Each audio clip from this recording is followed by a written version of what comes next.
പ്രിയപ്പെട്ട Sunday school കുടുംബാംഗങ്ങൾക്ക് എല്ലാവർക്കും അഭിവാദനങ്ങൾ അർപ്പിക്കും. നമ്മളെല്ലാവരും ആയുസ് മുഴുവൻ പഠിക്കുന്നവരാണ്. മരണം വരെയും പഠിച്ചുകൊണ്ടിരിക്കും. പഠിച്ചാൽ തീരുകയില്ല. എന്നാൽ അറിവും ജ്ഞാനവും എങ്ങനെ ഉണ്ടാകും? പുസ്തകങ്ങളിൽ നിന്നും, കൂട്ടുകാരിൽ നിന്നും, പ്രകൃതിയിൽ നിന്നും, മറ്റു പല ഇപ്പോഴത്തെ സോഴ്സിൽ നിന്നൊക്കെയാണ് നമ്മൾ പഠിക്കുന്നത്. എന്നാൽ സെൻറ്റ് ജെയിംസ് യാക്കോബ് ശ്ലീഹായുടെ ലേഖനം 1-ാം അധ്യായം 5-ാം വാക്യം നിങ്ങൾ സൗകര്യം പോലെ വായിച്ചു. നമുക്ക് ജ്ഞാനം കുറവാണെങ്കിൽ ദൈവം നമുക്ക് തരും, ചോദിക്കണം എന്നവിടെ പറഞ്ഞിരിക്കും. ആർക്കെങ്കിലും അറിവിജ്ഞാനവും കുറവും തോന്നിയാൽ അവർ ഔദാര്യമായി കൊടുക്കുന്ന ദൈവത്തോട് ചോദിക്കട്ടെ, കിട്ടും എന്നാണ് സെൻറ്റ് ജെയിംസ് പറയുന്നത്. നമ്മുടെ അറിവും അറിവുകളുമൊക്കെ കർത്താവിന് മുമ്പിൽ സമർപ്പിച്ചാൽ അദ്ദേഹം നമുക്ക് ഉത്തമമായ ജ്ഞാനം നൽകും. കാര്യങ്ങൾ വിവേചിച്ചറിയാനുള്ള കഴിവ് തരും. അനലൈസ് ചെയ്ത് പഠിക്കാനുള്ള പ്രത്യേക സിദ്ധി അദ്ദേഹം നമുക്ക് തരും. എന്താ കാരണം? എല്ലാ അറിവിൻ്റെയും ജ്ഞാനത്തിൻ്റെയും സോഴ്സ് എന്ന് പറയുന്നത് ദൈവമാണ്. അപ്പോൾ പരിശുദ്ധാത്മാവ് നമ്മളെ പഠിപ്പിക്കും. വിശുദ്ധ യോഹന്നാൻ്റെ സുവിശേഷത്തിൽ മറ്റു ചില സുവിശേഷങ്ങൾ കാണുന്നതാണ് 5 അപ്പം കൊണ്ട് 5000 പുരുഷന്മാരും അത്രത്തോളം അതിലധികം സ്ത്രീകളും കുഞ്ഞുങ്ങളുമായ വലിയ ഒരു സംഘത്തിന് എല്ലാവർക്കും തൃപ്തി വരികയും അധികം വരികയും ചെയ്യത്തക്കവണ്ണം ചെറിയ ഒരു ആഹാരത്തിൻ്റെ ഒരു സ്മോൾ ക്വാണ്ടിറ്റി അത് വർദ്ധിപ്പിച്ച് കൊടുത്തതായിട്ട് ഒരു അത്ഭുതം, വലിയൊരു അത്ഭുതമായി പോയാണ്. അതിൽ വിശുദ്ധ യോഹന്നാൻ മാത്രം പറഞ്ഞു തരുന്ന ഒരു കാര്യം, ഒരു ബാലൻ, ഒരു സൺഡേ സ്കൂൾ കുട്ടി, അവൻ്റെ കയ്യിൽ വീട്ടിൽ നിന്ന് അമ്മ കൊടുത്തു വിട്ട 5 അപ്പവും 2 മീനും ഉണ്ടായിരുന്നു. കാരണം ഒരു ദിവസം 2 ദിവസമൊക്കെ താമസിക്കേണ്ടി വന്നാൽ അതെല്ലാം കരുതി കൊടുത്താണ് അമ്മ വിട്ടത്. അപ്പോൾ 5000-ഉം 10000 പേരെയും കണ്ടപ്പോൾ ശിഷ്യന്മാർ യേശുവിനോട് പറഞ്ഞു, ഇവരെ പറഞ്ഞയക്കണം, എല്ലാവർക്കും ഭക്ഷണം കൊടുക്കാൻ ഇവർ നിവർത്തി. അപ്പോഴാണ് നിങ്ങൾ കൊടുക്കണം എന്നൊക്കെ അദ്ദേഹം പറയുകയും അന്ത്രയോസ് ശ്ലീഹ വന്ന് കർത്താവിനോട് പറഞ്ഞു, ഇവിടെ ഒരു ബാലനുണ്ട്, അവൻ്റെ കയ്യിൽ 5 അപ്പവും 2 മീനുമുണ്ട്. ഈ സംഭവം വിശുദ്ധ യോഹന്നാൻ്റെ സുവിശേഷം 6-ാം അധ്യായത്തിലാണെന്ന് അറിയാമല്ലോ. അപ്പോൾ അവിടെ കയ്യിലുണ്ടായിരുന്നത് കൊണ്ടുവന്നു. 5 അപ്പം കൊണ്ട് എത്ര പേർക്ക് കൊടുക്കാനും 2 മീൻ കൊണ്ട് എത്ര പേർക്ക് വൃത്തിയാക്കാനും. പക്ഷേ അതവർ വില്ലിങ്ങായിട്ട് മുഴുവൻ കൊണ്ട് കൊടുത്തു. ഒരപ്പം തരാം, 2 അപ്പം തരാമെന്നൊന്നും പറഞ്ഞില്ല. മുഴുവൻ 5 അപ്പവും 2 മീനും കർത്താവിൻ്റെ കയ്യിൽ കൊടുത്തു. ആ ബാലൻ വളരെ മഹാമനസ്കനായിരുന്നു. അതുകൊണ്ട് അത് കയ്യിൽ വാങ്ങിച്ച് കർത്താവ് അത് വർദ്ധിപ്പിച്ചു. ഈ കഥ എന്താണെന്ന് നമുക്ക് പറഞ്ഞു തരിക. നമ്മളിൽ ഈ കഥ വായിക്കുമ്പോൾ ഓർത്തോണം, നമുക്കും ദൈവം തന്ന കുറേ കഴിവുകളും അനുഗ്രഹങ്ങളും സിദ്ധികളും എല്ലാമുണ്ട്, സർഗശക്തിയുമുണ്ട്. ഇവയെല്ലാം നമ്മൾ കർത്താവിൻ്റെ കയ്യിൽ കൊടുത്താൽ അദ്ദേഹം അത് വളർത്തി വലുതാക്കി നമുക്കും അന്യർക്കും പ്രയോജനമുള്ളതാക്കി തരും. ഈ ഒരു വലിയ പാഠമാണ്. അവിടുത്തെ ആ അത്ഭുത സംഭവത്തിൽ 5 അപ്പവും 2 മീനും കയ്യിൽ സൂക്ഷിച്ചിട്ട് പിന്നെ അത് കർത്താവിന് കൊടുത്ത ആ ബാലൻ നമ്മുടെ ഒരു ഫ്രണ്ടാണ്. അദ്ദേഹം സൺഡേ സ്കൂളിലെ വിദ്യാർത്ഥിയാണെന്ന് കരുതിക്കും. ആ ബാലൻ പറഞ്ഞിരുന്ന കഥ ഇതാണ്, ഞാനിങ്ങനെയാണ് ചെയ്തത്, ഒന്നും ബാക്കി വെച്ചില്ല, എൻ്റെ പോക്കറ്റിലൊന്നും ഞാൻ ഇട്ടില്ല, മുഴുവൻ കൊണ്ട് കർത്താവിനെ ഏൽപ്പിച്ചു. അതുകൊണ്ട് അദ്ദേഹം അത് അനുഗ്രഹിച്ചു. എനിക്കും അനുഗ്രഹം കിട്ടി. 10,000-10,000 പേർക്ക് ഭക്ഷണവും ഉണ്ടായി. ഞാൻ കൊടുത്തില്ലായിരുന്നെങ്കിൽ എന്തായിരുന്നതിന് സ്ഥിതി? കർത്താവിന് അത്ഭുതമൊക്കെ ചെയ്യാം, പക്ഷേ മനുഷ്യരായ നമുക്ക് അതിനകത്ത് ഒരു റോളുണ്ട്. Role to play. അതുകൊണ്ട് നമ്മുടെ കഴിവുകളാകട്ടെ കഴിവുകേടുകളാകട്ടെ എല്ലാം കർത്താവിൻ്റെ അടുത്ത് കൊണ്ടുവരണം. അദ്ദേഹം അനുഗ്രഹിച്ച് വർദ്ധിപ്പിച്ചു തരട്ടെ. നമ്മുടെ കഴിവുകളാകട്ടെ, ആഹാരമാകട്ടെ, ഒന്നുമാകട്ടെ നമുക്ക് വേണ്ടി മാത്രമല്ല. നമ്മുടെ കഴിവുകളും ജ്ഞാനമൊക്കെ വർദ്ധിക്കുന്നത് അന്യർക്കും വേണ്ടി പ്രയോജനപ്പെടാനാണ്. കൊണ്ട് കൊടുത്ത അപ്പം കർത്താവ് എടുത്ത് അനുഗ്രഹിച്ച് മുറിച്ച് ശിഷ്യന്മാരെ കൊടുത്തിട്ട് എല്ലാവർക്കും വിതരണം ചെയ്യാൻ പാടില്ല. ഈ സംഭവത്തിൽ ഏറ്റവും സന്തോഷിച്ചത് ആരായിരിക്കും? ഭക്ഷണം കഴിച്ച ആളുകളാണോ, ശിഷ്യന്മാരാണോ, യേശു ക്രിസ്തുവാണോ എന്നൊക്കെ ചോദിച്ചാൽ നമ്മുടെ ഭാഗത്ത് നോക്കിയാൽ ഏറ്റവും അധികം സന്തോഷിച്ചത് ആ ബാലനാണ്. എൻ്റെ പേര് നമുക്കറിയില്ല, നിങ്ങൾക്ക് ഇഷ്ടമുള്ള പേര് വിളിക്കാം. എന്നാൽ അവനായിരിക്കും ഇവിടെ ഞാൻ കൊണ്ടുവന്ന ഈ 5 അപ്പവും 2 മീനും വർദ്ധിച്ച് വരുന്ന കണ്ടപ്പോൾ അവന് കണ്ണ് തള്ളിപ്പോയി. ഒരു അത്ഭുതം നടക്കുന്നു. അവന് വലിയ സന്തോഷമായി. ഞാനിത് കൊണ്ടുവന്ന് കൊടുത്തതുകൊണ്ട് 10,000 പേർക്ക് പ്രയോജനമുണ്ട്. വളരെ സന്തോഷമാണ്. തിരിച്ച് വീട്ടിൽ ചെന്ന് അമ്മയോട് പറയും, അമ്മ തന്ന 5 അപ്പങ്ങളും 2 മീനും അത് 10,000 പേർക്ക് കൊടുക്കത്തക്കവണ്ണം 10,000 അപ്പമായിട്ട് വർദ്ധിച്ചു. മീനും അതുപോലെ വർദ്ധിച്ചു. അപ്പോൾ അവന് ഏറ്റവും വലിയ കൃതാർത്ഥത ഉണ്ടായത് എപ്പോഴാണ്? അവൻ്റെ കയ്യിലിരുന്നത് കർത്താവിനെ ഏൽപ്പിച്ചപ്പോഴാണ്. യേശു ക്രിസ്തുവിന് സന്തോഷമായി. ഇങ്ങനെ വേണം നമ്മളെല്ലാം, ബാലകരായാലും അല്ലാത്തവരായാലും, നമ്മൾ കർത്താവിനെ ഏൽപ്പിക്കാനും അന്യർക്ക് വേണ്ടി നമ്മൾ പ്രയത്നിക്കാനും ഈ കഥ, ഈ പാഠം നമുക്ക് പറഞ്ഞു തരുന്നുണ്ട്. ആ ബാലൻ നമ്മുടെ കൂട്ടുകാരൻ, അവരൊരു ഫ്രണ്ടായിട്ട് നമുക്ക് സ്വീകരിക്കും. അവരോട് ചോദിച്ചാൽ ഇതിൻ്റെ എല്ലാം വിശദീകരണം അവൻ പറഞ്ഞു. നമ്മുടെ സൺഡേ സ്കൂൾ ക്ലാസ്സുകൾ പഠിക്കുന്നത് വഴി ഇതുപോലെ കുറേ കാര്യങ്ങൾ നമുക്ക് പഠിക്കണം. അതിനുള്ള അവസരങ്ങൾ കിട്ടുന്നുണ്ടല്ലോ. എല്ലാവരെയും ദൈവം അനുഗ്രഹിക്കട്ടെ.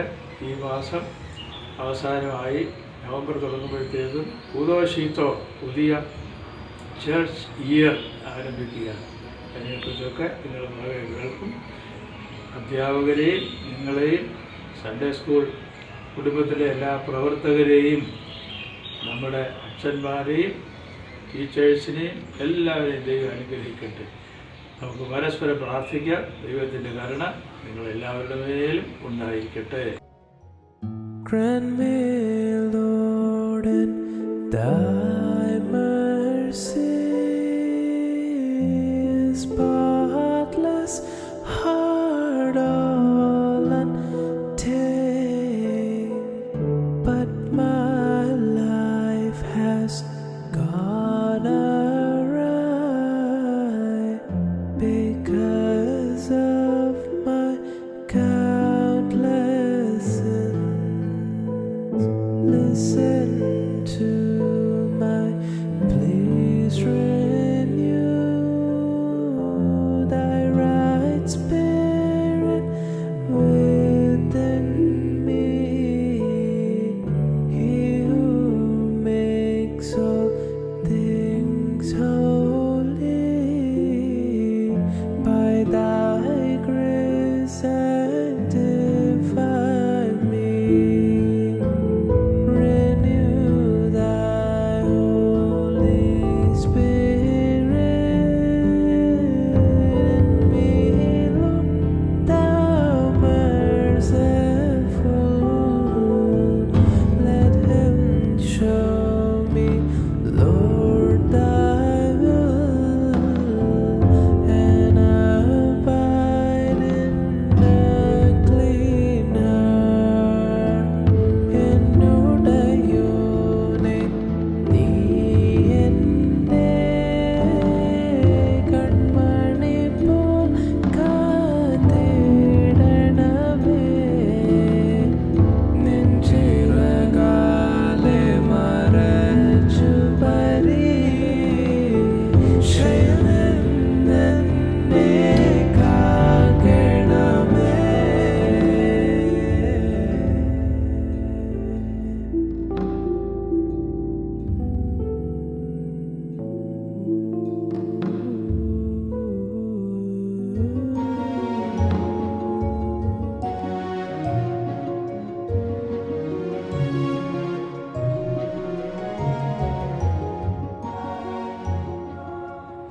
കൊച്ചി ഭദ്രാസനത്തിൻ്റെ ആഭിമുഖ്യത്തിൽ നടക്കുന്ന സൺഡേ സ്കൂൾ ഓൺലൈൻ പഠന പദ്ധതിക്ക് എല്ലാ നല്ല ആശംസകളും നേരുന്നു.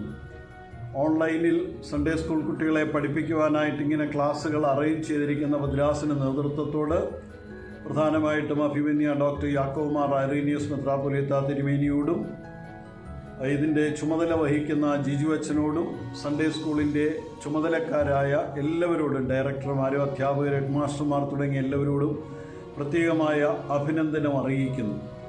ഓൺലൈൻ പഠന പദ്ധതി ഇപ്പോൾ എല്ലാ വിദ്യാർത്ഥികൾക്കും പരിചിതമായൊരു പദ്ധതിയാണ്. COVID-19 ബാധിച്ച് ലോകമെമ്പാടുമുള്ള വിദ്യാർത്ഥികൾ വീട്ടിൽ നിന്ന് പുറത്തിറങ്ങാൻ വയ്യാതെ ഓൺലൈൻ ക്ലാസ്സുകളിലും പഠന പദ്ധതികളിലും പങ്കാളികളായിരിക്കുകയാണെന്ന് നമുക്കൊക്കെ അറിയാം. വീട്ടിൽ നിന്ന് ആർക്കും പുറത്തിറങ്ങാൻ ഒക്കുന്നില്ല. കഴിഞ്ഞ 5-6 മാസമായി ആർക്കും പള്ളിയിൽ പോകാൻ ഒക്കുന്നില്ല. വേറെ ഏതെങ്കിലും പ്രോഗ്രാമുകൾക്ക് പോകാനായിട്ട് സാധിക്കുന്നില്ല. സ്കൂളിൽ പോകാനായിട്ട് സാധിക്കുന്നില്ല. പാർക്കിൽ പോലും പോകാനായിട്ട് സാധിക്കുന്നില്ല. ഇക്കാര്യങ്ങളെല്ലാം നിയന്ത്രണം ഏർപ്പെടുത്തിയിരിക്കുകയാണ്. ഇങ്ങനെ ഇരിക്കുമ്പോൾ നമുക്ക് ഒരു തരത്തിൽ പറഞ്ഞാൽ ശ്വാസം മുട്ടലാണ് അനുഭവപ്പെടുന്നത്. എങ്ങും പോകാൻ ഒക്കുന്നില്ല. കല്യാണങ്ങൾക്ക് പോലും സംബന്ധിക്കാൻ ഒക്കുന്നില്ല. ആരെങ്കിലും മരിച്ചുപോയാൽ അവിടെ പോയി തന്നെ ആളുകളെ കാണാനായിട്ടോ പോകാനായിട്ടോ നമുക്ക് സാധിക്കുന്നില്ല. ഇങ്ങനെയൊക്കെയുള്ള ഒരു അവസ്ഥയിലൂടെയാണ് ലോകത്തിലുള്ള എല്ലാവരും കടന്നു പോകുന്നത്, നമ്മളും കടന്നു പോകുന്നത്. ആ അവസരത്തിൽ നമ്മൾ ഓർക്കേണ്ടതായ വേറൊരു കാര്യമുണ്ട്. ഞാൻ പലപ്പോഴും പറയാറുള്ളതാണ്, ഒരിക്കലും പുറത്തിറങ്ങാൻ വയ്യാത്തതായ കുറേ മനുഷ്യർ നമ്മുടെ ചുറ്റിനുമുണ്ട്. നടക്കാൻ വയ്യാത്ത ആളുകൾ, തളർന്നു പോയിട്ടുള്ള ആളുകൾ, എണ്ണിച്ചിരിക്കാൻ പോലും നിൽക്കാൻ പോലും സാധിക്കാൻ വയ്യാത്തതായ ആളുകളുണ്ട്. നമുക്കൊക്കെ അറിയാം, ഈ ലോക്ക്ഡൗണൊക്കെ തീരുന്നുണ്ടെങ്കിൽ അല്ലെങ്കിൽ അടുത്ത മാസം അല്ലെങ്കിൽ ജനുവരി ആകുമ്പോഴത്തേക്കിന് സ്കൂൾ തുറക്കും, അപ്പോൾ സ്കൂളിൽ പോകാം എന്നുള്ളൊരു പ്രത്യാശ നമുക്കുണ്ട്. അതേസമയത്ത് അതൊന്നുമില്ലാതെ ഈ ലോകത്ത് ജീവിക്കുന്ന കുറേയധികം മനുഷ്യരുണ്ട്. അവരെക്കുറിച്ച് നമ്മളൊന്ന് ചിന്തിച്ചു നോക്കണം. ഒരിക്കലും പുറത്തിറങ്ങി നടക്കാൻ വയ്യാത്തവർ, മാനസികമായോ ശാരീരികമായോ വൈകല്യങ്ങളുള്ളതായ മനുഷ്യർ, അങ്ങനെയൊക്കെയുള്ള ഒരു മനുഷ്യരെക്കുറിച്ച് ചിന്തിക്കുന്ന ഉടനെ ദൈവം എന്ത് വലിയ അനുഗ്രഹമാണ് നമുക്ക് ചെയ്തിട്ടുള്ളത് നമ്മൾ ഓർക്കണം. നമുക്ക് നടക്കാം, നമുക്ക് സ്കൂളിൽ പോകാം. കഴിഞ്ഞ വർഷം നമ്മൾ സ്കൂളിൽ പോയി, അടുത്ത വർഷം ഇനി നമുക്ക് സ്കൂളിൽ പോകാനായിട്ട് സാധിക്കും.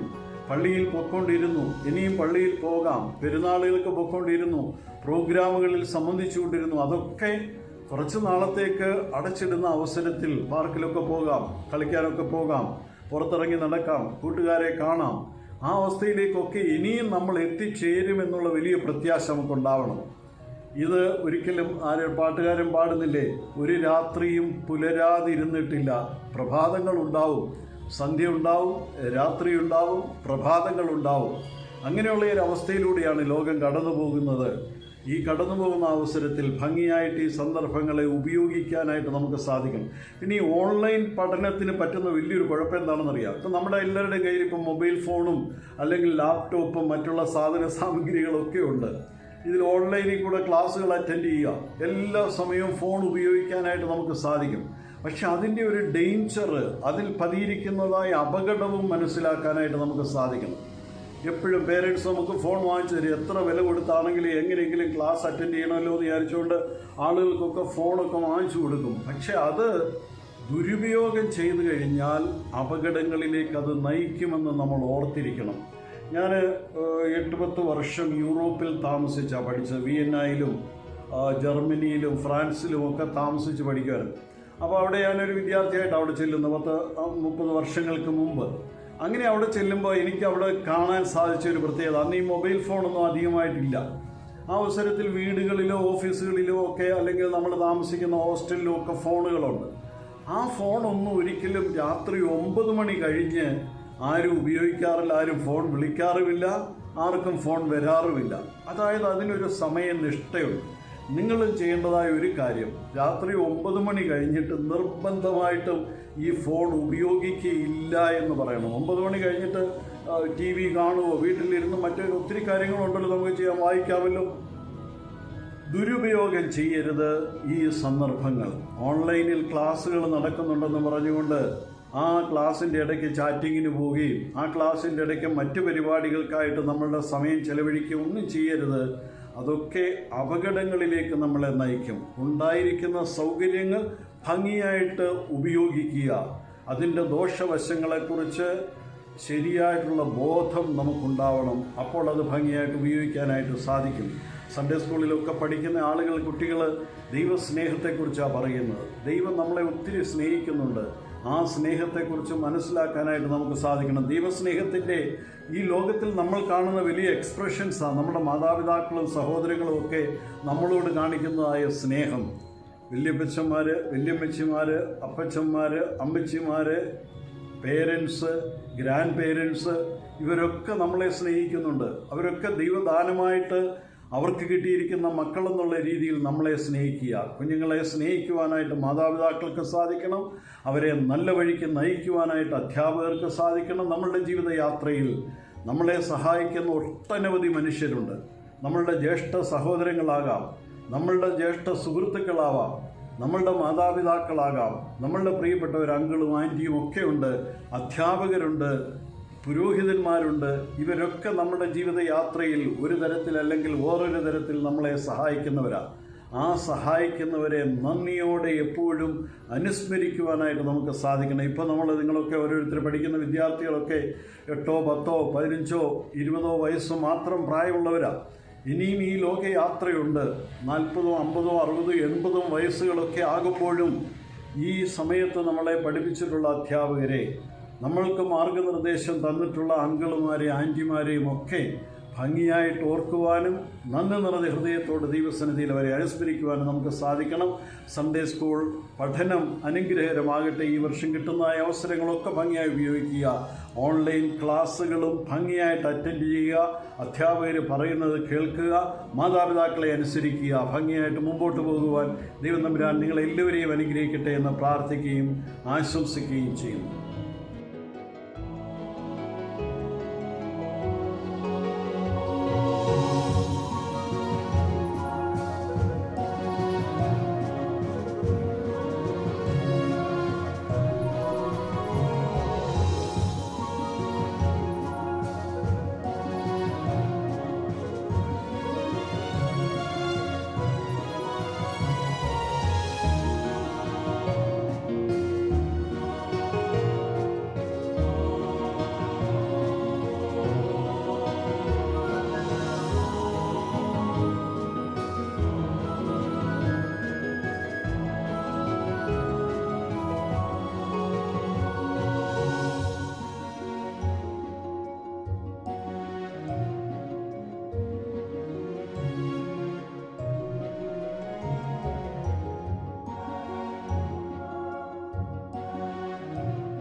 എല്ലാവർക്കും എൻ്റെ സ്നേഹവന്ദനം. ഇന്ന് നമ്മൾ ഇവിടെ പഠിക്കുന്ന പാഠഭാഗം യൂണിറ്റ് 5-ലെ 3-ാം പാഠമാണ്. യൂണിറ്റ് 5 എന്ന് പറയുന്നത് ക്രിസ്തീയ വിദ്യാഭ്യാസം, ക്രിസ്ത്യൻ എഡ്യൂക്കേഷനെ കുറിച്ചാണ് നമ്മൾ പഠിക്കുന്നത് മൊത്തമായി. അതിൽ യൂണിറ്റ് 5-ലെ 1-ാമത്തെ പാഠത്തിൽ ക്രിസ്തീയ വിദ്യാഭ്യാസം എന്താണ് എന്ന് പഠിച്ചു. 2-ാമത്തെ പാഠഭാഗത്തിൽ ക്രിസ്ത്യൻ എഡ്യൂക്കേഷൻ്റെ historical background of Christian education, ക്രിസ്തീയ വിദ്യാഭ്യാസത്തിൻ്റെ ചരിത്ര പശ്ചാത്തലത്തെക്കുറിച്ചൊക്കെ നിങ്ങൾ പഠിച്ചു. ഇനി അതിൻ്റെ തുടർച്ചയായിട്ട് നമ്മളിന്നിവിടെ 3-ാമത്തെ പാഠമാണ്, യൂണിറ്റ് 5-ലെ 3-ാമത്തെ പാഠം എന്നിവിടെ പഠിക്കുന്നു. അത് ക്രിസ്തീയ വിദ്യാഭ്യാസവും സൺഡേ സ്കൂളുകൾ. ഇതിനകത്ത് നമ്മൾ ഇന്ന് പഠിക്കുന്നു. ഇപ്പം ക്രിസ്തീയ വിദ്യാഭ്യാസത്തിൽ സൺഡേ സ്കൂളിൻ്റെ പ്രാധാന്യം എന്താണ്, അല്ലെങ്കിൽ what is the role of Sunday school in Christian education, ഇതാണ് ഈ പാഠഭാഗത്ത് നമ്മൾ ഇന്ന് പഠിക്കുന്നത്. ഇപ്പം ഇതൊരു ആമുഖമായിട്ട് നമ്മൾ പറയുമ്പോൾ നമുക്കറിയാം അല്ലെ, ക്രൈസ്തവ സഭയുടെ റിലീജിയസ് ടീച്ചിങ് അല്ലെങ്കിൽ ക്രിസ്ത്യൻ മതബോധനം, റിലീജിയസ് ടീച്ചിങ്, അതിൻ്റെ അടിസ്ഥാനം എന്താണ്, ബാക്ക്ഗ്രൗണ്ട് നമുക്ക് എടുത്തു നോക്കി അറിയാവുന്ന എല്ലാവർക്കും വളരെ സുപരിചിതമായ കാര്യമാണ്. ഈ വിദ്യാഭ്യാസം അല്ലെങ്കിൽ മതബോധനം എന്ന് പറയുന്നത് 2 രീതിയിലാണ് നടന്നിട്ടുള്ളത്. ഒന്ന് യേശു ക്രിസ്തു, രണ്ടാമത് അപ്പോസ്തലന്മാർ. നമ്മളെ മതബോധനം, ക്രിസ്തീയ വിദ്യാഭ്യാസം അല്ലെങ്കിൽ ക്രിസ്തീയ മതബോധനം നടന്നിരിക്കുന്നത് പാരമ്പര്യമായിട്ട് നമ്മൾ നോക്കുമ്പോൾ ഈ രണ്ട് രീതിയിലാണ് നടക്കുന്നത്. യേശുക്രിസ്തു ശിഷ്യന്മാർക്ക് പകർന്നു കൊടുത്ത വിദ്യാഭ്യാസം അല്ലെങ്കിൽ പകർന്നു കൊടുത്ത അറിവ്, അത് ശിഷ്യന്മാർ നാനാജാതി മതസ്ഥരുടെ അടുത്ത് പോയി പ്രചരിപ്പിച്ചു. ഇതാണ് യഥാർത്ഥത്തിൽ പാരമ്പര്യമായി നമ്മൾ നോക്കുന്നത് നമുക്ക് മനസ്സിലാക്കാനായിട്ടുള്ള സാധിക്കുന്നത്. ഇപ്പൊ ക്രിസ്തീയ വിദ്യാഭ്യാസത്തിന്റെ നട്ടെല്ലെന്ന് പറയുന്നത് യേശുക്രിസ്തുവിന്റെ മതബോധനം. യേശുക്രിസ്തു ശിഷ്യന്മാരെ പഠിപ്പിച്ചു, ശിഷ്യന്മാർ അത് ലോകം മുഴുവൻ പ്രചരിപ്പിച്ചു, പഠിപ്പിച്ചു. ഇതാണ് നമ്മുടെ ആദിമകാലങ്ങളിൽ അല്ലെങ്കിൽ നമ്മുടെ ക്രൈസ്തവ സഭയുടെ മതബോധനത്തിന്റെ പാരമ്പര്യം അല്ലെങ്കിൽ ചരിത്രം എന്ന് പറയുന്നത്. ഇത് ഈ മതബോധനം നമ്മുടെ കുട്ടികളുമായി എത്രമാത്രം ബന്ധപ്പെട്ടിരിക്കുന്നു എന്നുള്ളത് നമുക്ക് വേദപുസ്തക പശ്ചാത്തലത്തിലെടുത്ത് നോക്കിക്കഴിഞ്ഞാൽ നമുക്ക് മനസ്സിലാകുന്ന, എല്ലാവർക്കും അറിയാവുന്ന, പ്രത്യേകിച്ച് സൺഡേ സ്കൂളിലെ പിള്ളേർക്ക് എല്ലാവർക്കും അറിയാവുന്ന ഒരു വാക്യമുണ്ട് അല്ലേ? അതായത് വിശുദ്ധ മത്തായി സുവിശേഷം 19-ാം അധ്യായം 14-ാം വാക്യത്തിൽ നമ്മളൊരു വാക്യം പറയുന്നു. ശിശുക്കളെ എൻ്റെ അടുക്കൽ വരുവാൻ വിടുവീൻ, അവരെ തടുക്കരുത്, സ്വർഗരാജ്യം ഇങ്ങനെയുള്ളവരുടേതല്ലോ എന്ന് ഒരു വാക്യം എല്ലാ സൺഡേ സ്കൂളിലെ കുട്ടികൾക്കും അറിയാവുന്ന ഒരു വാക്യമാണ്. അതാണ് നമ്മുടെ യഥാർത്ഥത്തിൽ നമ്മുടെ സൺഡേ സ്കൂളിന്റെ ആപ്തവാക്യം എന്ന് പറയുന്നത്. ഓക്കെ, സൺഡേ സ്കൂൾ പ്രസ്ഥാനത്തിന്റെ ഏറ്റവും പ്രധാനപ്പെട്ട ഒരു കാതൽ എന്ന് പറയുന്നത് എന്താണ്? യേശുക്രിസ്തു കുട്ടികളെ വളരെയധികം സ്നേഹിച്ചിരുന്നു. അപ്പോ കുട്ടികൾക്ക് അവരുടെ ആ നിഷ്കളങ്കത, അവരുടെ സ്വഭാവ വൈശിഷ്ട്യങ്ങൾ, അതുപോലുള്ളവർക്കാണ് സ്വർഗരാജ്യം എന്ന് യേശുക്രിസ്തു അടിവരയിട്ട് പറഞ്ഞിട്ടുള്ള ഒരു സംഭവം. അപ്പം സൺഡേ സ്കൂൾ പ്രസ്ഥാനത്തിന്റെ കാതൽ എന്ന് പറയുന്നത് ഈ കുട്ടികളെ എങ്ങനെ നമ്മുടെ സാക്ഷ്യം, ക്രൈസ്തവ സാക്ഷ്യം, ആ ജീവിത രീതി പഠിപ്പിച്ചു കൊണ്ടുവരാൻ പറ്റും എന്നുള്ളതാണ് യഥാർത്ഥത്തിൽ നോക്കുന്നത്. അപ്പം നമുക്ക് പഠനം എന്ന് പറയുമ്പോൾ ക്രിസ്തീയ വിദ്യാഭ്യാസം അല്ലെങ്കിൽ ആ സൺഡേ സ്കൂൾ പ്രസ്ഥാനത്തിന്റെ പഠിപ്പിക്കൽ എന്ന് പറയുന്നത് യേശുക്രിസ്തു എന്താണ് ആഗ്രഹിച്ചത്? യേശുക്രിസ്തു ആഗ്രഹിച്ചത് സകല ജാതികളെയും ശിഷ്യന്മാരാക്കാനായിട്ടാണ് ശിഷ്യന്മാരെ പല ഭാഗങ്ങളിലും പോയത്. അപ്പൊ എല്ലാവരെയും വേണം യേശുക്രിസ്തു ഒരാളെ പോലും മാറ്റി നിർത്താൻ ആഗ്രഹിച്ചില്ല. അപ്പം മുഴുവൻ പേരെയും ശിഷ്യന്മാരാക്കുക എന്നുള്ളതാണ് യേശുക്രിസ്തു ആഗ്രഹിച്ച ഒരു കാര്യം. അപ്പം യേശുക്രിസ്തുവിന്റെ കാലം കഴിഞ്ഞു, അപ്പോസ്തലന്മാർ വന്നു, അവരുടെ കാലഘട്ടവും കഴിഞ്ഞു. നമ്മളതിന് ശേഷം വളരെയധികം നൂറ്റാണ്ടുകൾ നമ്മൾ സഞ്ചരിച്ചു കഴിഞ്ഞു. അപ്പൊ ഇത് എങ്ങനെ ഇത് നടക്കുന്നു എന്നുള്ളത് നോക്കുമ്പോൾ നമുക്കറിയാം രണ്ട് രീതിയിലാണ് ഇത് നടക്കുന്നത്, ഈ ബോധനം നടക്കുന്നത്. ഒന്ന് പഠിപ്പിക്കൽ, രണ്ടാമത്തേത് വിശുദ്ധ മാമോദീസ. ഇത് രണ്ടിലൂടെയാണ് നമുക്കത് പകർന്നു തരുന്നത്. ഓക്കെ, അപ്പൊ എങ്ങനെ നമുക്ക് കർത്താവിന്റെ ശിഷ്യന്മാരാക്കാനായിട്ട് നമ്മൾ രണ്ട് രീതിയിൽ നമുക്ക് സാധിക്കും. ഒന്ന്, നമ്മൾ യേശുക്രിസ്തുവിനെ കുറിച്ച് പറഞ്ഞു കൊടുത്ത് അവരെ ശിഷ്യന്മാരാക്കാം. രണ്ട്, സഭ വഴി ആദ്യമായി നമ്മൾ മാമോദിസായിലൂടെ നമ്മളെല്ലാവരും സ്വാഭാവികമായി യേശുക്രിസ്തുവിന്റെ ശിഷ്യന്മാരാകുന്ന ഒരു പ്രോസസ്സാണ് ആദ്യം തന്നെ നടക്കുന്നത്. അപ്പൊ അതാണ് രണ്ടാമത്തെ പ്രോസസ്. അതിൽ രണ്ടാമത്തെ കാര്യത്തെക്കുറിച്ച് നമ്മൾ കൂടുതൽ ഇവിടെ പഠിക്കുന്ന ആവശ്യമില്ല. നമ്മൾ പഠിപ്പിക്കൽ അല്ലെങ്കിൽ പഠനം, പ്രത്യേകിച്ച് നിങ്ങൾ ഇനിയും ഇതൊക്കെ മനസ്സിലാക്കേണ്ടത്, കാരണം നിങ്ങൾ 12ാം ക്ലാസ് കഴിഞ്ഞാൽ പിന്നെ ഉടനെ തന്നെ സൺഡേ സ്കൂൾ അധ്യാപകരാകാനായിട്ട് പോകുന്നവരാണ്. അപ്പൊ ഇത് മനസ്സിലാക്കേണ്ടത് വളരെയധികം അത്യാവശ്യമാണ്. അപ്പം സൺഡേ സ്കൂൾ പഠനം എന്ന് പറയുന്നത് വളരെ പ്രധാനപ്പെട്ട ഒരു ഘടകമാണ്. കാരണം അത് എന്ന് പറയുന്നത് ക്രിസ്തുവിന്റെ ശിഷ്യന്മാരാകാൻ അല്ലെങ്കിൽ ആക്കാനായിട്ടുള്ള ഒരു പ്രോസസ്സാണ് സൺഡേ സ്കൂൾ വിദ്യാഭ്യാസം. അപ്പൊ സൺഡേ സ്കൂൾ വിദ്യാഭ്യാസം നമുക്ക് ഒഴിച്ചുകൂടാൻ പറ്റാത്ത ഒരു അവിഭാജ്യമായ ഒരു ഘടകമാണ് എന്ന് നമ്മളത് മനസ്സിലാക്കുന്ന ആദ്യം. അപ്പൊ ഇത് ഞാനൊരു ആമുഖമായിട്ട് പറഞ്ഞെന്നുള്ളതേ ഉള്ളൂ. വൈ സൺഡേ സ്കൂൾ എഡ്യൂക്കേഷൻ അല്ലെങ്കിൽ സൺഡേ സ്കൂൾ ഈസ് ഇമ്പോർട്ടൻറ്റ് എന്ന് ഞാനൊരു ഇൻട്രൊഡക്ഷൻ ഞാൻ പറഞ്ഞു. ഇനി നമ്മൾ ഇതിന്റെ ചരിത്ര പശ്ചാത്തലം എടുത്ത് നോക്കുമ്പോൾ 3 രീതിയിൽ നമുക്ക് ഈ ചരിത്രത്തെ അവലോകനം ചെയ്യാനായിട്ട് സാധിക്കും. ഒന്ന്, സൺഡേ സ്കൂൾ പ്രസ്ഥാനം നമുക്ക് അറിയാവുന്ന പോലെ ആദ്യമായി ആരംഭിച്ചത് പാശ്ചാത്യ രാജ്യത്താണ്. അപ്പൊ അതിന്റെ പാശ്ചാത്യ സമൂഹത്തിൽ എങ്ങനെയാണ് സൺഡേ സ്കൂൾ പ്രസ്ഥാനം വളർന്നതെന്ന് നമ്മൾ ആദ്യം നോക്കണം. രണ്ടാമത്തേത്, ഇത് ഇന്ത്യയിൽ എങ്ങനെ സൺഡേ സ്കൂൾ പ്രസ്ഥാനം എങ്ങനെ വളർന്നു എന്നുള്ളതാണ്, ഇന്ത്യയിലെ അതിൻ്റെ പ്രവർത്തനം. മൂന്നാമത് നമ്മൾ നോക്കുമ്പോൾ നമ്മുടെ സഭയ്ക്കുള്ളിലെ സൺഡേ സ്കൂൾ പ്രസ്ഥാനത്തിന്റെ വളർച്ച. ഈ 3 ഡയമെൻഷനിലാണ് നമ്മൾ സൺഡേ സ്കൂൾ പ്രസ്ഥാനത്തെ കുറിച്ച് നമ്മൾ ഇവിടെ നിന്ന് പഠിക്കുവാനായിട്ട് പോകുന്നത്. അതിൽ ഒന്നാമത്തെ ഡയമെൻഷൻ എന്ന് പറയുന്നത് നിങ്ങൾക്ക് എല്ലാവർക്കും അറിയാം എന്ന് ഞാൻ വിശ്വസിക്കുന്നു. വളരെ ചെറിയ ഒരു രീതിയിൽ ഒരു ചരിത്രം അത് പറഞ്ഞ് ഞാനിത് അടുത്ത ലെവലിലേക്ക് പോകാം. നമുക്കറിയാവുന്നതുപോലെ ഇതിന്റെ ചരിത്രം, പാശ്ചാത്യ രാജ്യത്ത് ഇതിന് പ്രധാനപ്പെട്ട ഒരു കാരണം വ്യാവസായിക വിപ്ലവം എന്ന് പറയുന്ന ഇൻഡസ്ട്രിയൽ റവല്യൂഷൻ, വ്യാവസായിക വിപ്ലവം നടക്കുന്ന കാലഘട്ടത്തിൽ റോബർട്ട് റേക്സ് എന്ന് പറയുന്ന ഒരു പത്രപ്രവർത്തകനാണ് ഇംഗ്ലണ്ടിൽ ഈ സൺഡേ സ്കൂൾ പ്രസ്ഥാനത്തിന് തുടക്കം കുറിക്കുന്നത്. അദ്ദേഹത്തിന്റെ കൂടെ മിസ്സസ് കിങ് എന്ന് പറയുന്ന Mrs King is known as the first Sunday school teacher. Mrs King ആണ് ആദ്യത്തെ സൺഡേ സ്കൂൾ ടീച്ചർ എന്നാണ് നമ്മൾ മനസ്സിലാക്കുന്നത്. ഇവരുടെ രണ്ടുപേരുടെയും ശ്രമഫലമായാണ് പാശ്ചാത്യ ഇംഗ്ലണ്ടിൽ ഈ സൺഡേ സ്കൂൾ പ്രസ്ഥാനം ആരംഭിക്കുന്നത്. അപ്പോൾ ഈ ഇൻഡസ്ട്രിയൽ റവല്യൂഷൻ അല്ലെങ്കിൽ വ്യാവസായിക വിപ്ലവം എന്ന് പറയുന്ന ഒരു കാര്യം നിങ്ങളെല്ലാവരും നിങ്ങളുടെ ചെറിയ ക്ലാസ്സുകളിൽ ഹിസ്റ്ററിക്കകത്ത് പഠിച്ചിട്ടുള്ളതാണ്. എന്നാലും അതിൻ്റെ ഒരു 1-2 കാര്യങ്ങൾ ഞാൻ പറയാം. അതായത് ഈ ഇൻഡസ്ട്രിയൽ റവല്യൂഷൻ മുഖാന്തരം എന്താണ് സംഭവിച്ചതെന്ന് വെച്ചാൽ, ഗ്രാമങ്ങളിലുള്ളവരെല്ലാം നഗരങ്ങളിലേക്ക് കുടിയേറി പാർക്കാൻ തുടങ്ങി. കാരണം ഗ്രാമങ്ങളിൽ ആകെ പട്ടിണിയും,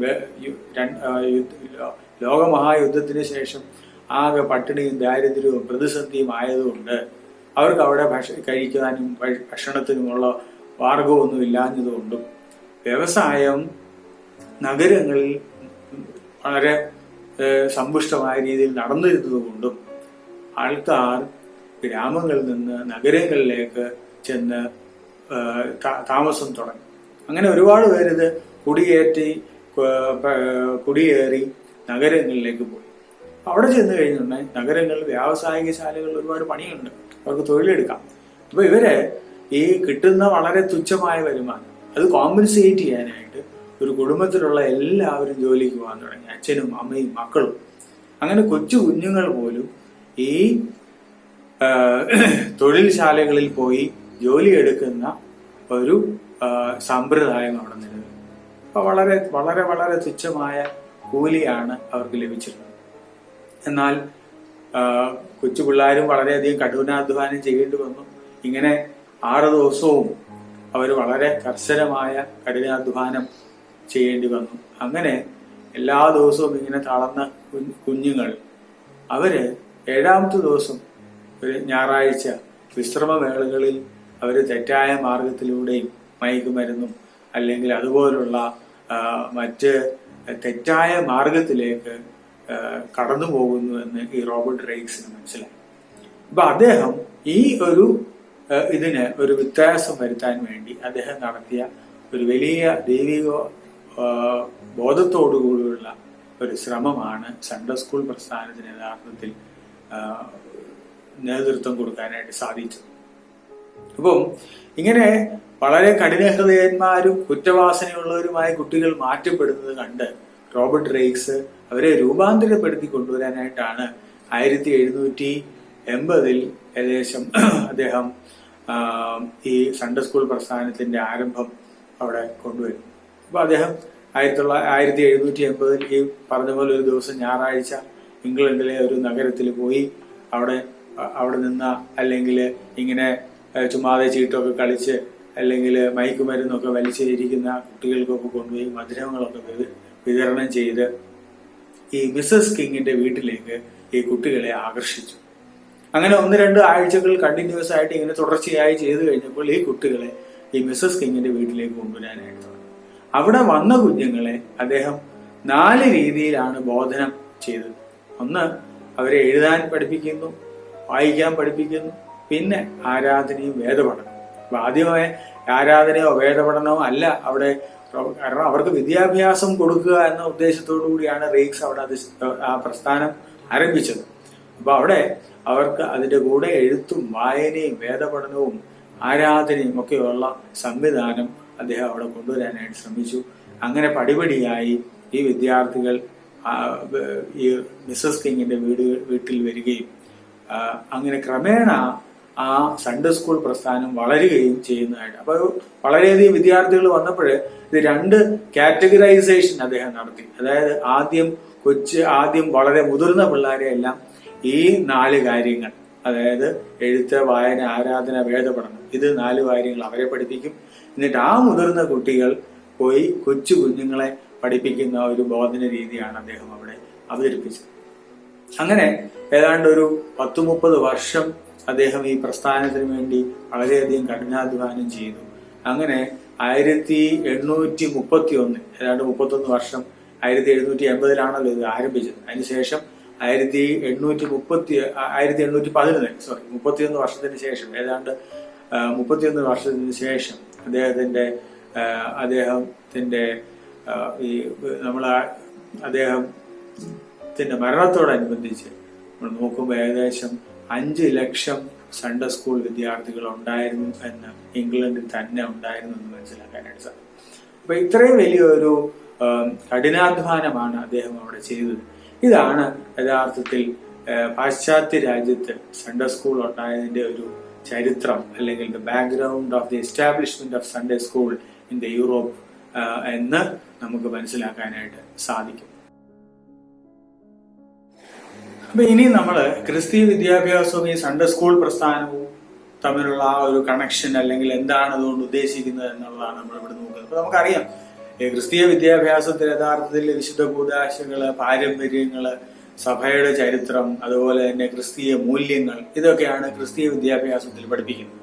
അതേസമയം ഇത് യഥാർത്ഥത്തിൽ ഈ സൺഡേ സ്കൂൾ പ്രസ്ഥാനങ്ങൾ വഴി കുട്ടികൾക്ക് ശരിയായ ഒരു ബോധനം നൽകുന്ന, അല്ലെങ്കിൽ അതിനെക്കാട്ടിലുപരി ഒരു വിദ്യാഭ്യാസ പഠന രീതി അല്ലെങ്കിൽ പരിപാടിയാണ് നമുക്ക് സൺഡേ സ്കൂൾ പ്രസ്ഥാനം വഴി ആസൂത്രണം ചെയ്യുന്നത്. അതായത് യഥാർത്ഥത്തിൽ സ്വഭാവീയ രൂപീകരണം, അതുപോലെ തന്നെ വ്യക്തിത്വ രൂപീകരണം, പിന്നെ അടിസ്ഥാന ബോധ്യങ്ങൾ, ധാർമ്മിക മൂല്യങ്ങൾ, പിന്നെ ഷെയറിങ് മെന്റാലിറ്റി, ഇത് പകുക്കുവാനായിട്ടുള്ള മനസ്സ്, ഇതൊക്കെ യഥാർത്ഥത്തിൽ കുട്ടികളെ പഠിപ്പിക്കുന്നുണ്ട്. നമുക്കറിയാവുന്ന ഈ സൺഡേ സ്കൂളിൽ നടക്കുന്ന ഓരോ പ്രവർത്തനങ്ങൾ എടുത്ത് നോക്കുമ്പോൾ നമുക്കറിയാം. ഒരു ബർത്ത്ഡേ വരുന്നുണ്ട്, സൺഡേ സ്കൂളിൽ ആ ബർത്ത്ഡേക്ക് വേണ്ടി നമ്മൾ കുട്ടിയെ കൊണ്ടുവന്ന് അവിടെ വെച്ച് പാടിച്ച് എല്ലാവർക്കും ഒരു ചെറിയ സ്വീറ്റ് ആ കുട്ടി കൊടുക്കുന്നു. അപ്പൊ അത് യഥാർത്ഥത്തിൽ അത് ഷെയറിങ് മെന്റാലിറ്റിയാണ്. അപ്പം ഇങ്ങനെയുള്ള ചെറിയ ചെറിയ കാര്യങ്ങൾ നമ്മൾ കുട്ടികൾ ആയിരിക്കുമ്പോൾ തന്നെ അവർക്ക് ഇതിനെക്കുറിച്ചുള്ള ബോധനം കൊടുക്കുമ്പോൾ അവരുടെ അത് എത്ര പ്രായമായാലും ഈ നമ്മൾ ഇവിടെ കൊടുക്കുന്ന ഈ 10-12 ക്ലാസ്സിൽ നമ്മൾ പകർന്നു കൊടുക്കുന്ന മൂല്യങ്ങൾ അല്ലെങ്കിൽ സ്വഭാവ വൈശിഷ്ട്യങ്ങൾ അവരുടെ മനസ്സിൽ അത് രൂഢമൂലമാകും എന്നുള്ളതിന് തർക്കമൊന്നുമില്ല. അപ്പൊ അതുകൊണ്ടാണ് ഈ സൺഡേ സ്കൂൾ പ്രസ്ഥാനത്തിന് ഇത്രയധികം പ്രാധാന്യം പ്രത്യേകിച്ച് നമ്മുടെ സഭയും ഒക്കെ കൊടുക്കുന്നത്. അപ്പൊ അത് നമ്മൾ മനസ്സിലാക്കേണ്ടത് വളരെയധികം അത്യാവശ്യമാണ്. ഇപ്പൊ നമുക്ക് യഥാർത്ഥത്തിൽ നമുക്കറിയാം, പിന്നെ നമുക്ക് യഥാർത്ഥത്തിൽ ഒരു നല്ല ഫൗണ്ടേഷൻ എന്ന് പറയുന്നത് നമ്മുടെ ഈ ബാല്യകാലത്ത് തന്നെ വിദ്യാർത്ഥികൾക്ക് നൽകണം, അല്ലെ? നമുക്കറിയാവുന്ന ഏറ്റവും വളരെ സുപരിചിതമായ ഒരു വേദവാക്യം സദൃശ്യവാക്യങ്ങൾ 22:6 പറയുന്നുണ്ട്, ബാലൻ നടക്കേണ്ടുന്ന വഴിയിൽ അവനെ അഭ്യസിപ്പിക്കുക, അവൻ വൃദ്ധനായാൽ അത് വിട്ടുമാറുകയില്ല എന്ന് പറയുന്നത്. അപ്പൊ ഇതാണ്. അപ്പം ഏറ്റവും ആദ്യം തന്നെ അവന്റെ ബാല അവസ്ഥയിൽ അല്ലെങ്കിൽ ഈ ശൈശവാവസ്ഥയിൽ തന്നെ അല്ലെങ്കിൽ കൗമാരകാലത്ത് തന്നെ വേണ്ടിയ ബോധനം കൊടുത്തു കഴിഞ്ഞാൽ തീർച്ചയായിട്ടും അത് അവർക്ക് ഉപകരിക്കും, ഭാവിയിൽ ഉപകരിക്കും എന്നുള്ളത് ഇവിടെ നമ്മൾ മനസ്സിലാക്കേണ്ടത്. ഇനി തുടർന്ന് നമ്മൾ ഇനി നോക്കുന്നത് ഈ സൺഡേ സ്കൂൾ പ്രസ്ഥാനം ഇന്ത്യയിൽ എങ്ങനെ ആണ് രൂപീകൃതമായത്, അതിന്റെ പ്രവർത്തനങ്ങൾ എന്തൊക്കെയാണെന്നുള്ളതാണ് നമ്മൾ ഇവിടെ നോക്കുന്നത്.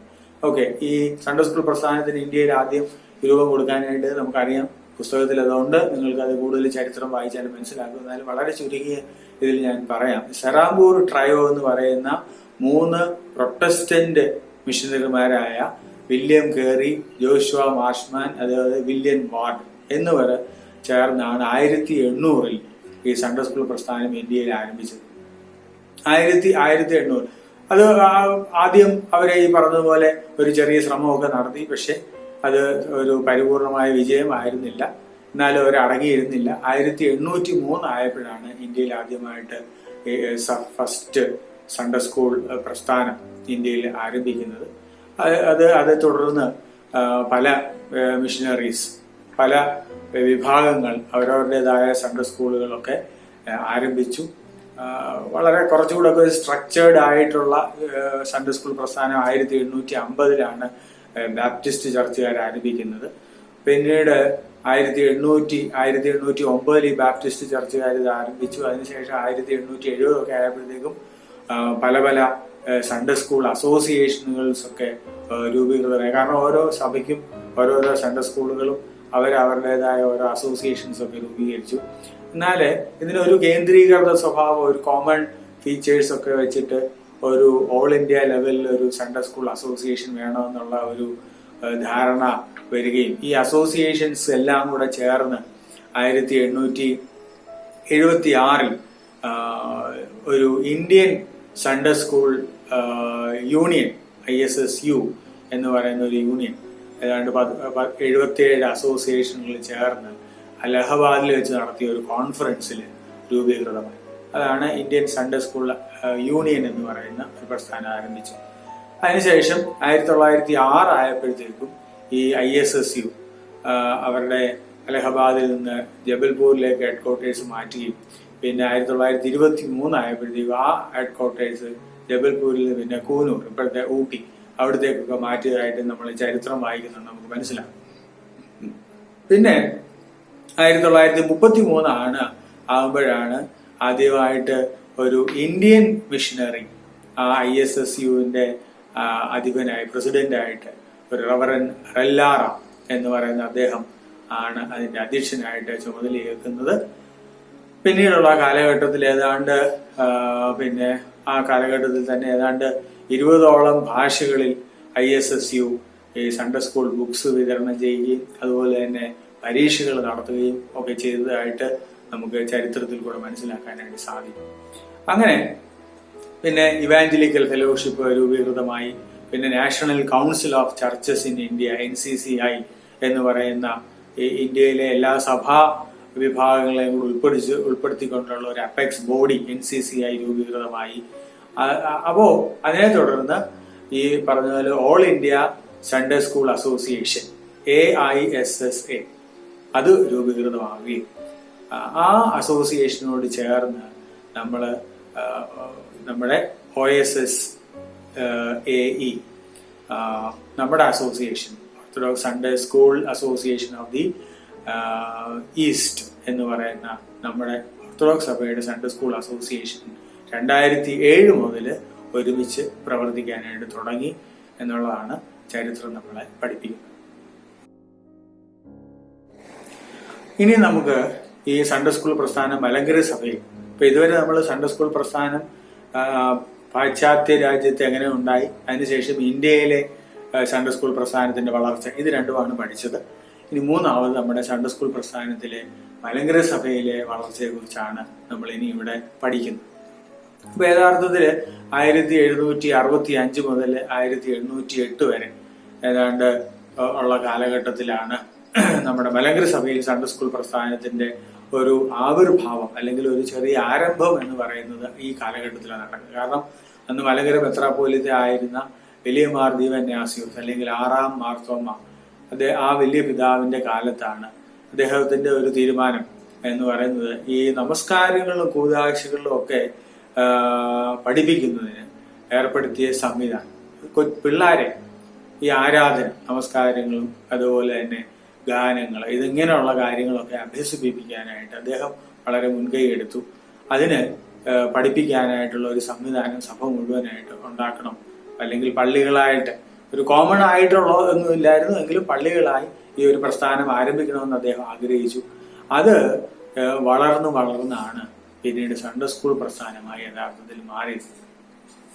1809 കണ്ടനാട് പള്ളിയിൽ ചേർന്ന യോഗം കുട്ടികളെ നമസ്കാരങ്ങളും കുർബാന അല്ലെങ്കിൽ കുട്ടികൾക്ക് നമസ്കാരങ്ങളും കൂതാശകളും ഒക്കെ പ്രത്യേകം പഠിപ്പിക്കണമെന്ന് യഥാർത്ഥത്തിൽ പ്രതിപുരുഷ ആ അസോസിയേഷൻ അവിടെ വെച്ച് കൂടിയ അസോസിയേഷനിൽ തീരുമാനിച്ചു.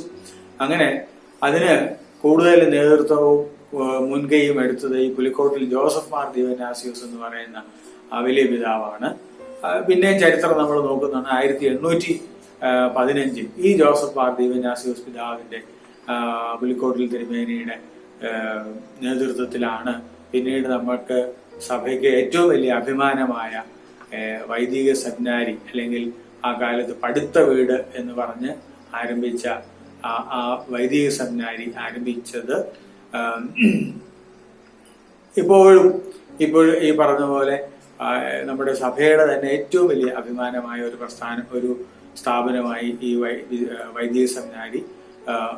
അപ്പൊ അതിന്റെ ആരംഭം എന്ന് പറയുന്നത് യഥാർത്ഥത്തിൽ ഇങ്ങനെ പിന്നെ നമസ്കാരങ്ങളും അതുപോലെ തന്നെ കൂദാശകളൊക്കെ പഠിപ്പിക്കുക എന്നുള്ള ലക്ഷ്യത്തോടു കൂടിയാണ് യഥാർത്ഥത്തിൽ അത് ആരംഭിച്ചത്. അതിപ്പം അതിനെ തുടർന്ന് 19-ാം നൂറ്റാണ്ടിന്റെ ഒരു ഏകദേശം പിന്നെ മധ്യഭാഗം ആകുമ്പോഴത്തേക്ക് നമ്മൾ നോക്കിയാൽ അതിന്റെ ആ ഒരു വളർച്ച ഏതായാലും പിന്നെ നമുക്ക് മനസ്സിലാക്കാനായിട്ട് സാധിക്കുന്നു. അപ്പൊ ഇത് യഥാർത്ഥത്തിൽ ഇടവകളിൽ ഈ ഞായറാഴ്ച തോറും ഈ കുട്ടികളെ ആരാധനയും അല്ലെങ്കിൽ കൂദാശകളും നമസ്കാരങ്ങളും ഒക്കെ പഠിപ്പിക്കുന്ന ഒരു സംവിധാനം ഇതിങ്ങനെ ഇടവകളിൽ തുടർന്നുകൊണ്ടിരുന്നു. അതിനൊരു കോമൺ ആയിട്ടുള്ള ഒരു സ്ട്രക്ചർ ഒന്നുമില്ലായിരുന്നു. എന്നാൽ 19-ാം നൂറ്റാണ്ടിന്റെ ഒരു മധ്യഭാഗം ആയപ്പോഴത്തേക്ക് നമുക്ക് വേദപുസ്തകമൊക്കെ മലയാളത്തിലേക്ക് പൂർണ്ണമായിട്ട് ട്രാൻസ്ലേറ്റ് ചെയ്ത് കിട്ടി. അപ്പം മലയാളത്തിലുള്ള വേദപുസ്തകം വന്നപ്പോഴത്തേക്കും ഈ വേദപുസ്തകവും വിശ്വാസവും കൂദാശയും ആരാധനയും വേദപുസ്തകവും കൂടെ നമ്മൾ പഠിപ്പിക്കണം എന്നുള്ള ഒരു തീരുമാനം വന്നു. അപ്പൊ അങ്ങനെ നമ്മുടെ വട്ടശ്ശേരിയിൽ തിരുമേനി മലങ്കര സഭാപാസകൻ എന്ന് പറഞ്ഞ നമ്മുടെ വട്ടശ്ശേരിയിൽ തിരുമേനി വട്ടശ്ശേരിയിൽ ഗീവർഗീസ് ദീവന്നാസ്യോസ് എന്ന് പറയുന്ന ആ പിതാവിന്റെ കാലത്താണ് ഒരു ഏകീകൃത സൺഡേ സ്കൂൾ. അപ്പം അതിന് അദ്ദേഹം അത് ആരംഭിച്ചത് മലങ്കര സൺഡേ സ്കൂൾ സമാജം എന്ന പേരിലാണ്. ഏകീകൃതം ഞാൻ നേരത്തെ പറഞ്ഞു. മറ്റേത് ഓരോ പള്ളിയിലും അവരുടേതായ രീതിയിൽ ആ വൈദികരുടെയൊക്കെ നേതൃത്വത്തിൽ പിന്നെ ആരാധനയെക്കുറിച്ചും മറ്റുള്ള കാര്യങ്ങളെക്കുറിച്ചൊക്കെ ക്ലാസ്സുകളൊക്കെ നടക്കുന്നുണ്ടായിരുന്നെങ്കിൽ ഒരു ഏകീകൃത സ്വഭാവം ഒരു കോമൺ സ്ട്രക്ചർ വരുന്നത് ഈ നമ്മുടെ വട്ടശ്ശേരി തിരുമേനിയുടെ കാലത്താണ്. അപ്പൊ അതിനുശേഷം ആ കാലത്ത് അതിന് ഏകീകൃത സ്വഭാവം വന്നു. അപ്പൊ അങ്ങനെ സഭ മുഴുവൻ ഒരു 7 ക്ലാസ് വരെ സൺഡേ സ്കൂൾ നടത്തണം എന്നുള്ള ഒരു തീരുമാനത്തിൽ അങ്ങനെ മുമ്പോട്ട് പോയി. അതിനുശേഷം വീണ്ടും 2 ക്ലാസ് കൂടെ ആഡ് ചെയ്തു. അങ്ങനെ 9 ക്ലാസ് വരെ സൺഡേ സ്കൂൾ പ്രസ്ഥാനം 9 ക്ലാസ്സുകളിലായിട്ട് നടത്തിക്കൊണ്ടിരുന്നു. പിന്നീട് നമുക്ക് നോക്കുമ്പോൾ അന്നേരം തന്നെ അതിനൊരു കുറച്ച് മാനദണ്ഡങ്ങൾ അവർ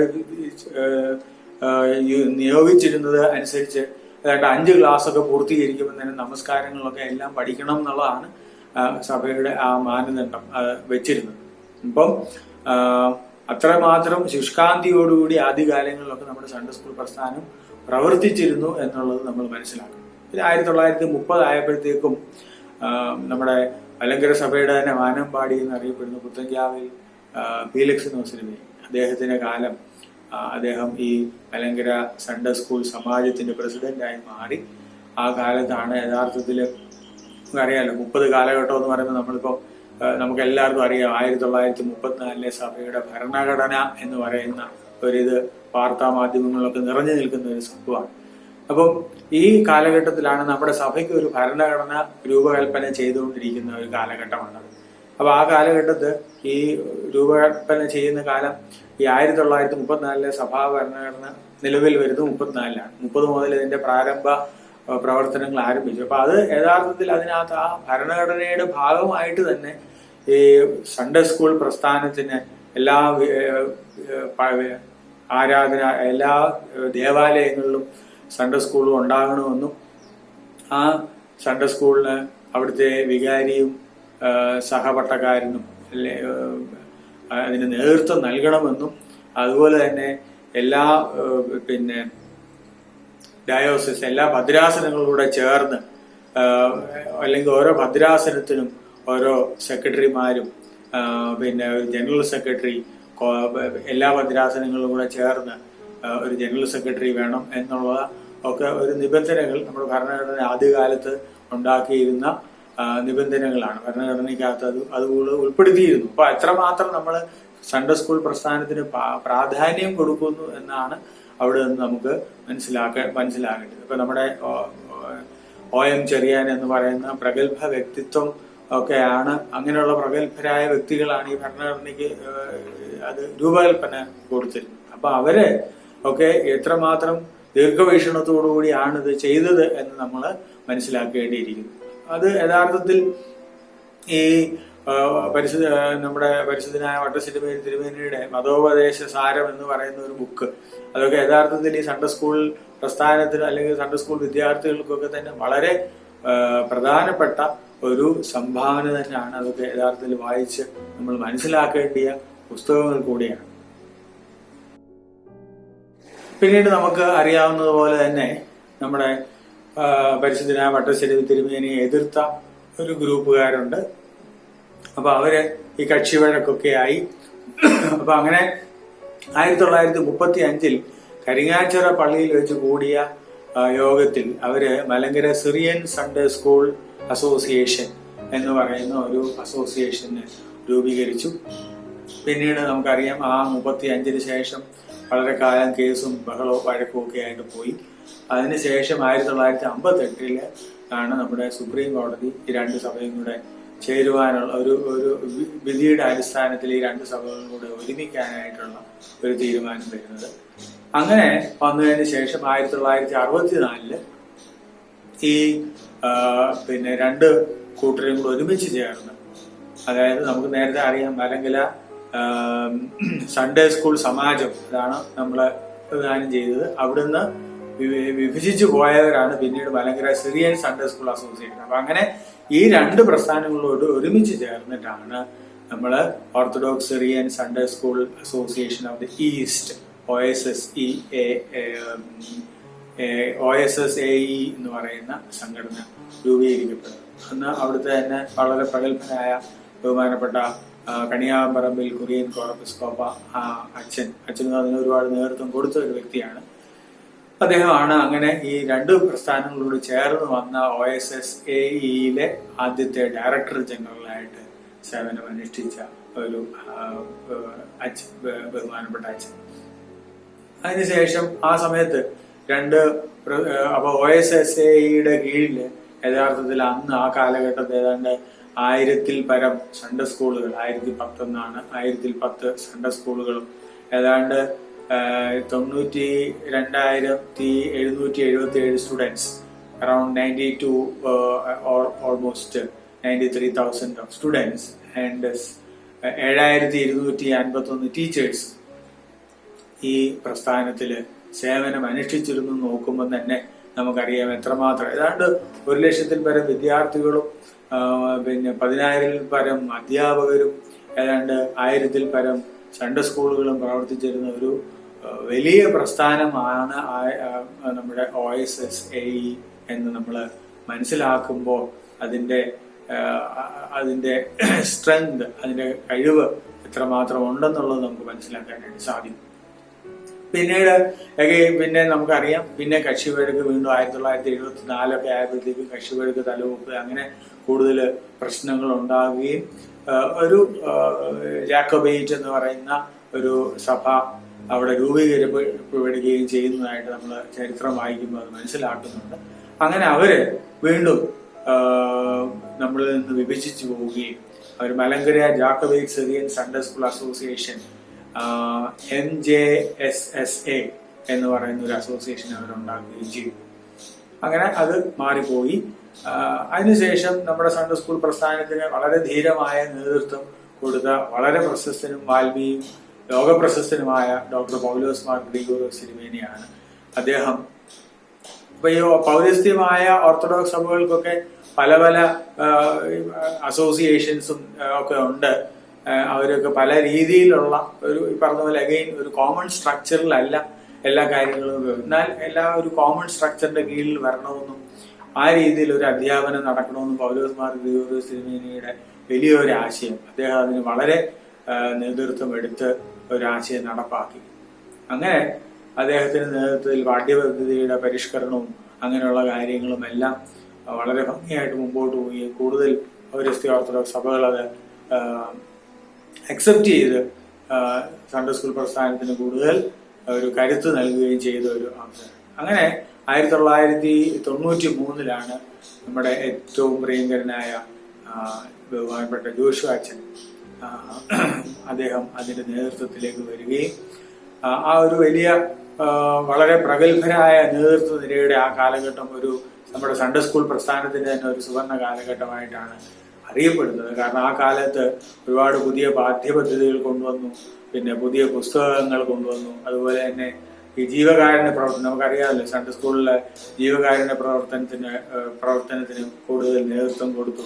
അതുപോലെ ജീവകാരുണ്യ പ്രവർത്തനത്തിന് വേണ്ടി സ്തോത്ര കാഴ്ച അർപ്പിക്കുന്ന പരിപാടികൾ, അതുപോലെ തന്നെ കൂടുതൽ എൻഡോവ്മെന്റുകൾ, പിന്നെ അതുപോലെ തന്നെ നമ്മുടെ സൺഡേ സ്കൂൾ പ്രസ്ഥാനത്തിന്റെ ഒരു പ്രത്യേക അക്കൗണ്ട്സ്, അതിന്റെ കണക്കും മറ്റു കാര്യങ്ങളെല്ലാം നോക്കാനും അതിനുള്ള ഒരു സംവിധാനം. അപ്പോൾ ഒരു ക്രമീകൃത സംവിധാനം ഈ ബഹുമാനപ്പെട്ട ജോഷു അച്ഛന്റെ കാലഘട്ടത്തിലാണ് നമുക്കുണ്ടായത്. അതിനുശേഷം നമുക്കറിയാം മലങ്കര സഭ എന്ന് പറയുന്ന മാസികയുണ്ട്. ആ മാസികയിൽ സൺഡേ സ്കൂളിനെ കുറിച്ച് ഒരു പങ്ക്തി തന്നെ, സൺഡേ സ്കൂളിനെ കുറിച്ചുള്ള പ്രത്യേക ഒരു പങ്ക്തി തന്നെ അവിടെ ആരംഭിച്ചു.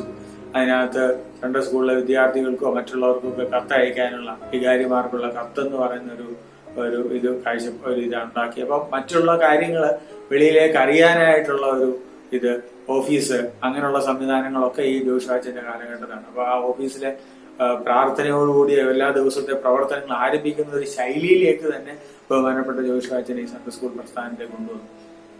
അതിനുശേഷം 2015 മുതൽ ഈ പിന്നെ സൺഡേ സ്കൂൾ എന്ന് പറയുന്ന ഒരു ത്രൈമാസിക നമ്മൾ ആരംഭിക്കുകയും ചെയ്തു.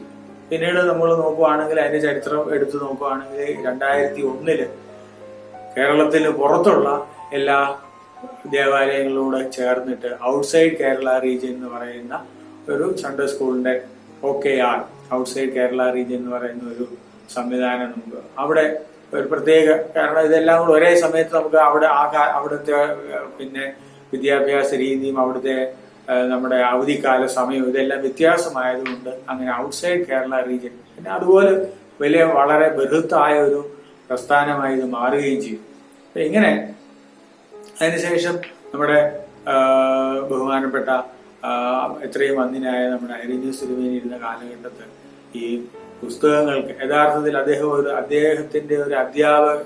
ഒരു വലിയ മാതൃകാ അധ്യാപകൻ തന്നെയാണ്. ആ അദ്ദേഹത്തിന്റെ പിന്നെ അധ്യാപന ശൈലി ഉപയോഗിച്ച് പുസ്തകങ്ങൾക്കൊക്കെ തന്നെ ഒരു രൂപമാറ്റം, ഭാവമാറ്റമൊക്കെ വരുത്തി കൂടുതൽ കാതലായ കാര്യങ്ങളൊക്കെ ഇതിനകത്ത് ഉൾപ്പെടുത്തി പാഠ്യപദ്ധതിയൊക്കെ വളരെ പിന്നെ ശാസ്ത്രീയമായി പരിഷ്കരിച്ച ഒരു കാലഘട്ടം. അദ്ദേഹം നമ്മുടെ സൺഡേ സ്കൂൾ പ്രസ്ഥാനത്തിന്റെ പ്രസിഡന്റായിട്ട് വളരെ നിസ്തുല്യമായ സേവനം അനുഷ്ഠിച്ച ഒരു പിതാവാണ്. അതിനുശേഷമാണ് നമ്മുടെ ഇപ്പോഴത്തെ ഗബ്രിയേൽ മാർ ഗ്രിഗോറിയോസ് തിരുമേനി സൺഡേ സ്കൂൾ പ്രസ്ഥാനത്തിന്റെ പ്രസിഡന്റായിട്ട് ചുമതലയേൽക്കുന്നത്. ഇപ്പൊ നമ്മുടെ അതുപോലെ തന്നെ ബഹുമാനപ്പെട്ട വർഗീസ് മീനടത്തെ അച്ഛനാണ് നമ്മുടെ ഡയറക്ടർ ജനറലായിട്ട് സേവനം അനുഷ്ഠിക്കുന്നത്. അപ്പൊ ഇതൊക്കെ നമ്മൾക്ക് ചരിത്രമാണ്. ഇതിനെ കൂടുതൽ വിവരങ്ങൾ നമുക്ക് പുസ്തകത്തിലെല്ലാം കൃത്യമായി കൊടുത്തിട്ടുണ്ട്.